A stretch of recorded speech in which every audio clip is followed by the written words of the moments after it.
ஹியூமனிட்டிங்க ஒரு மிகப்பெரிய பிரேக் த்ரூக்குள்ள நுழையுது. இன்னும் 10 வருஷத்துல பாத்தீங்கன்னா 2036 10 வருஷத்துக்குள்ள எதிர்காலம் ஏஐ சம்பந்தமா தான் இயங்கும். அதை எல்லாரும் புரிச்சுக்கணும்.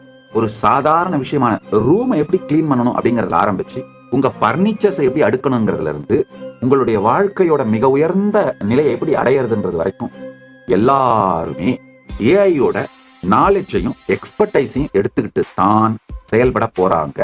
யார் இப்ப அடுத்த 10 வருஷத்துல எலைட் சொசைட்டியா, ரிச்சா, இன்டெலிஜென்டா, எஜுகேட்டடா, பூமியோட எல்லா ரிசோர்சஸையும் என்ஜாய் பண்ற எலைட் சொசைட்டியா மாற போறாங்க அப்படின்னா இந்த advanced daily AI companions use பண்றவங்க தான் மாற போறாங்க. அது 50% ஆஃப் த பாப்புலேஷனா இருக்கும்.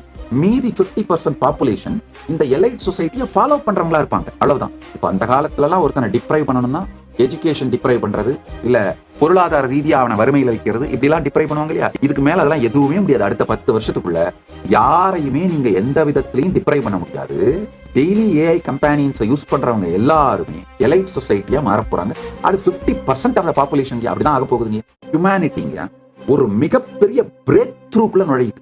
இன்னும் 10 வருஷத்துல பாத்தீங்கன்னா 2036 10 வருஷத்துக்குள்ள எதிர்காலம் ஏஐ சம்பந்தமா தான் இயங்கும். அதை எல்லாரும் புரிச்சுக்கணும். ஒரு சாதாரண விஷயமான ரூமை எப்படி கிளீன் பண்ணணும் அப்படிங்கறதுல ஆரம்பிச்சு உங்க பர்னிச்சர்ஸை எப்படி அடுக்கணுங்கிறதுல இருந்து உங்களுடைய வாழ்க்கையோட மிக உயர்ந்த நிலையை எப்படி அடையிறதுன்றது வரைக்கும் எல்லாருமே ஏஐயோட நாலேஜையும் எக்ஸ்பர்டைஸையும் எடுத்துக்கிட்டு தான் செயல்பட போறாங்க. யார் இப்ப அடுத்த 10 வருஷத்துல எலைட் சொசைட்டியா, ரிச்சா, இன்டெலிஜென்டா, எஜுகேட்டடா, பூமியோட எல்லா ரிசோர்சஸையும் என்ஜாய் பண்ற எலைட் சொசைட்டியா மாற போறாங்க அப்படின்னா இந்த advanced daily AI companions use பண்றவங்க தான் மாற போறாங்க. அது 50% ஆஃப் த பாப்புலேஷனா இருக்கும். மீதி 50% பாப்புலேஷன் இந்த எலைட் சொசைட்டியை ஃபாலோ பண்றவங்களா இருப்பாங்க. அவ்வளவுதான். இப்ப அந்த காலத்துல எல்லாம் ஒருத்தனை டிப்ரைவ் பண்ணணும்னா எஜுகேஷன் டிப்ரைவ் பண்றது, இல்ல பொருளாதார ரீதியா அவனை வறுமையில வைக்கிறது, இப்படி எல்லாம் டிப்ரைவ் பண்ணுவாங்க இல்லையா? இதுக்கு மேல அதெல்லாம் எதுவுமே முடியாது. அடுத்த 10 வருஷத்துக்குள்ள யாரையுமே நீங்க எந்த விதத்திலையும் டிப்ரைவ் பண்ண முடியாது.